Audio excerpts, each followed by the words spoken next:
ഈ പോലീസിൽ നിന്ന് എന്തൊക്കെ സഹായമാണ് അനൂപ് കിട്ടിയിട്ടുള്ളത്? അനൂപിന് ഇപ്പോൾ വിയൂർ പോലീസിനെ കുറിച്ച് പറഞ്ഞുവല്ലോ അനൂപ്, എന്ത് സഹായമാണ് അവർ ചെയ്തു തരുന്നത്? ഞാൻ വിയൂര് പോലീസ് സഹായിച്ചു എന്നല്ല പറഞ്ഞത്. ഓരോ ഉദ്യോഗസ്ഥന്മാർ വരുമ്പോൾ അവരവരായ ഡ്യൂട്ടി ചെയ്യുന്നത് പറഞ്ഞാൽ മനസ്സിലായി. എന്നെ സഹായിച്ചു എന്നല്ല ഞാൻ പറഞ്ഞത്. അവർ ചെയ്യുന്ന അവരെ ഡ്യൂട്ടി അവർ കറക്റ്റ് ചെയ്യുന്നുണ്ട് പറഞ്ഞാൽ മനസ്സിലായി. അല്ലെങ്കിൽ ഞാൻ അവർ കൈക്കൂലി കൊടുക്കുകയോ അല്ലെങ്കിൽ സ്വാധീനിക്കുകയോ ഒന്നും ചെയ്തിട്ടില്ല. അവർ സത്യസന്ധമായി അവർ ജോലി എടുക്കുന്നു പറഞ്ഞാൽ മനസ്സിലായി. തൃശ്ശൂർ പോലീസ് എന്ന് പറഞ്ഞാൽ ഏത് ഗുണ്ടകൾ വേണമെന്ന് ചോദിച്ചോ, ഇടിച്ചു കൊണ്ട് നട്ടെല്ലാണ്ട് ഓടിക്കും, അമ്മയെ കാണിക്കും പറഞ്ഞാൽ മനസ്സിലായ. അതാണ് തൃശ്ശൂർ പോലീസ്. വേറെ പോലീസിനെ പറ്റി എനിക്കറിയില്ല പറയാൻ മനസ്സിലായി. പിന്നെ ഓരോ പാർട്ടിക്കാർ വിളിച്ച് പറയുമ്പോഴത്തേക്ക് ഏത് ഗുണ്ടകളുടെ നട്ടണ്ട് ഓടിക്കും പറയാൻ മനസ്സിലായി. വെറുതെ FIR ആയിരുന്നു എൻ്റെ എഴുതി തരും, റിമാൻഡാണ് പറഞ്ഞത്. ഒന്നും ചെയ്യുന്നു വേണ്ട, ഗുണ്ടകളെ നിങ്ങൾ തന്നെയാണ് ആൾക്കാരാക്കണത് പറയാൻ മനസ്സിലായി. നിങ്ങൾക്ക് വേറെ പണിയൊന്നുമില്ല, 4 കസാര ഇടാണ്ട് ഒരു ചാനലിലാണ്ട് ഇരിക്കുക പറയാൻ മനസ്സിലായി. നിങ്ങൾക്ക് എന്താണ് പണി? പണിയൊക്കെ പോയിട്ട് അനൂപിനെന്താണ് പണി? എൻ്റെ പണി ഞാൻ സാധാരണ കുടുംബത്തുമായി ജീവിക്കുകയാണ് പറഞ്ഞ മനസ്സിലായ. നിങ്ങൾക്ക് ഇതല്ലാണ്ട് നിങ്ങൾക്ക് എവിടെ നിന്ന് ശമ്പളം കിട്ടുന്നു? നിങ്ങൾക്ക് നല്ല ആരോഗ്യമുള്ള പണിക്ക് പോടോ. ആ പണിക്ക് തന്നെ പോയാണ് കുടുംബം പുലർത്തുന്നതല്ല. അനൂപ് ഗുണ്ടാപ്പണി എടുത്തിട്ട് ഇവിടെ വന്ന് തർക്കിക്കാൻ വരണ്ട. അനൂപ് ഗുണ്ടാപ്പണി എടുത്തിട്ട് ഇവിടെ വന്ന് തർക്കിക്കാൻ വരണ്ട. അനൂപ് ഗുണ്ടാപ്പണി എടുത്തിട്ട് ഇവിടെ വന്ന് തർക്കിക്കാൻ വരണ്ട. അനൂപ് നിരവധി ക്രിമിനൽ കേസുകൾ ഉൾപ്പെട്ടിട്ടുള്ള വ്യക്തിയാണ്. ആ വക വർത്തമാനം ഇങ്ങോട്ട് പറയണ്ട അനൂപ്. ഓരോരുത്തരും ചെയ്യുന്ന ജോലി, ഞങ്ങൾ ചെയ്യുന്ന ജോലിക്കുള്ള ശമ്പളവും കൂലിയും വാങ്ങി തന്നെ ഞങ്ങൾ ജീവിക്കുന്നത്. അല്ലാതെ ഗുണ്ടാപ്പണി ചെയ്തും തർക്ക പരിഹാരം നടത്തിയല്ല ഞങ്ങൾ ജീവിക്കുന്നത്. ആ പണിയൊന്നും പറയണ്ട, അതൊന്നും പറയണ്ട. അനൂപിന്റെ പണി എന്താ? ഞങ്ങൾക്കൊക്കെ പറയാനായിട്ട് ഒരു തൊഴിലുണ്ട്. പിന്നെ നിങ്ങൾ എൻ്റെ മദ്യം കുപ്പി കണ്ടിരുന്നോ? മദ്യം കുപ്പി നിങ്ങൾ തൊഴിൽ സത്യസന്ധമായി ചെയ്യും. നിങ്ങൾ മദ്യം കുപ്പി കണ്ടിരുന്നോ? അല്ലെങ്കിൽ പിന്നെ അത് എന്താണെന്ന് പറയാം അനൂപ്.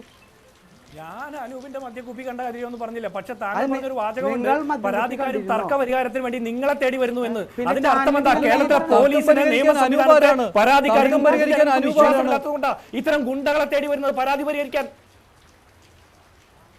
തർക്കം പരിഹരിക്കാൻ അനൂപാരാ? സ്ഥലത്തെ CAയോ SHOയോ ആരാ? ഇവിടുത്തെ പോലീസിൽ വിശ്വാസമില്ലാതെ വരുമ്പോഴാണ് ഗുണ്ടകളെ തേടി പോകുന്നത്. അനൂപ് പറയുന്നത് മദ്യക്കുപ്പി കണ്ടോ എന്നാണ്. അനൂപ് പറയുന്നത് മദ്യക്കുപ്പി കണ്ടോ എന്നാണ്. ഒരു കൊലക്കേസ് ഉൾപ്പെടെ ഉള്ള ആളെയാണ് പോലീസ് അവിടെ ചെന്ന് എത്തി നോക്കിയിട്ട് പോകുന്നത്. അതിനൊരു കുഴപ്പവുമില്ല, ഇല്ലേ ടോം? എന്നിട്ട് ഇന്ന് വിളിച്ചു വരുത്തിയിട്ട് സ്റ്റേഷൻ ജാമ്യത്തിൽ വിട്ടയക്കുകയും ചെയ്യുന്നു. അപ്പോൾ ബാക്കിയുള്ളവരുടെ കാര്യമോ? അവിടെ മറ്റു ആളുകളും ഉണ്ടായിരുന്നുവല്ലോ, ക്രിമിനൽ കേസുകൾ ഉണ്ടായിരുന്നു, അവരുടെ കാര്യം. മദ്യക്കുപ്പി ഒരു പക്ഷെ ആയിക്കോട്ടെ, അത് മദ്യക്കുപ്പി അല്ല എന്ന് വിചാരിക്കുക. പക്ഷെ അവിടെ നിയമവിരുദ്ധ പ്രവർത്തനങ്ങൾ ഏർപ്പെട്ടിരിക്കുന്ന കാപ്പ ചുമത്തപ്പെട്ട ആളുകൾ, ലഹരി കേസുകളിലെ പ്രതികളടക്കം ആ സംഗമത്തിൽ ഉണ്ടായിരുന്നു.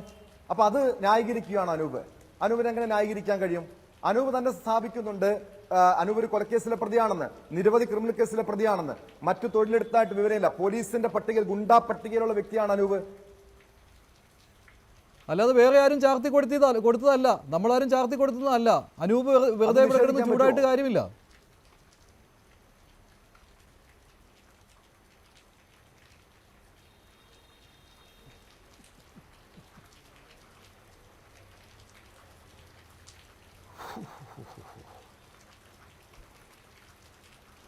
അനൂപ് മറ്റാരും ചാർത്തി തന്നല്ലോ, പോലീസിന്റെ തന്നെ പട്ടികയിലുള്ള ആളല്ലേ?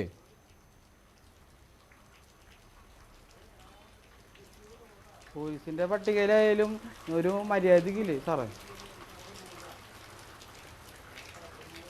ഞാൻ പിന്നെ പറയണ മനസ്സിലായി, നമ്മളൊരു 4 കൊല്ലം ജയിലിൽ കിടന്നിട്ട് ഒരു സൈക്കാട്രി പേഷ്യൻ്റാണ് പറയാൻ മനസ്സിലായി. ഞാൻ അമലയിൽ ട്രീറ്റ്മെൻറ്റ് കഴിഞ്ഞിട്ട് ഇറങ്ങിയിട്ടുള്ളൂ. ഞാൻ ഒരു ലഹരിയോ ഒന്നും ഇല്ലാത്ത ആളാണ്.